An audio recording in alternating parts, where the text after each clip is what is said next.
In today's video, I'm going to teach you how to rewrite and format a Jira issue description for better clarity and readability. If you've ever rushed through a user story or bug report and ended up with a big block of text that no one wants to read, this walkthrough will help. A clear ticket makes it easier for developers, testers, and product teams to understand the work quickly. We're going to open the issue, activate the editor, replace the old description, structure it properly, review the layout, and save it cleanly. Start by opening your preferred web browser and going to your Atlassian cloud site or signing in through the official Atlassian login page. Once you're in, head to the project you're actively working in and open the specific issue you want to update. This can be a story, task, or bug report. The goal here is simply to get into the full issue view so you can edit the description directly.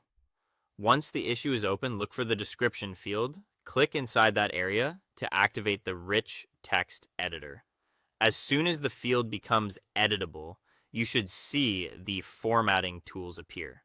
This is the workspace where you'll clean up the old content and rebuild the description in a more useful format. Next, click into the text area and select all of the existing content using Ctrl+A on Windows or CMD+A on Mac.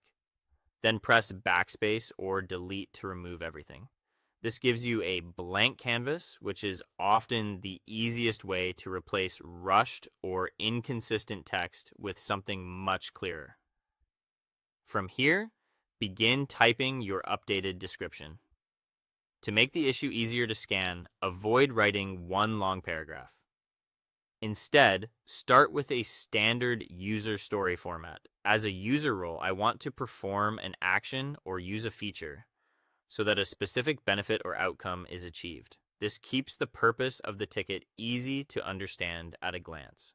Under that, add a section titled Acceptance Criteria and list the conditions that must be true for the work to be considered complete. A bulleted checklist works especially well here because it makes testing expectations much more obvious. If you already wrote the content in another editor using Markdown or Markup, there's a faster option. On a blank line, type a / to open the command menu, search for Markup, and select it. Paste your Markdown into the box that appears, then click Insert. Jira will convert the formatting for you, which can save time and reduce cleanup. Before saving, take a moment to review everything. Make sure headings look correct, bullets are aligned properly, and the description reads clearly from top to bottom. When everything looks good, click the blue Save button at the bottom of the editor. Your updated issue description is now live and much easier for the team to work with. That's all for this video. Thanks for watching, and I'll see you in the next one.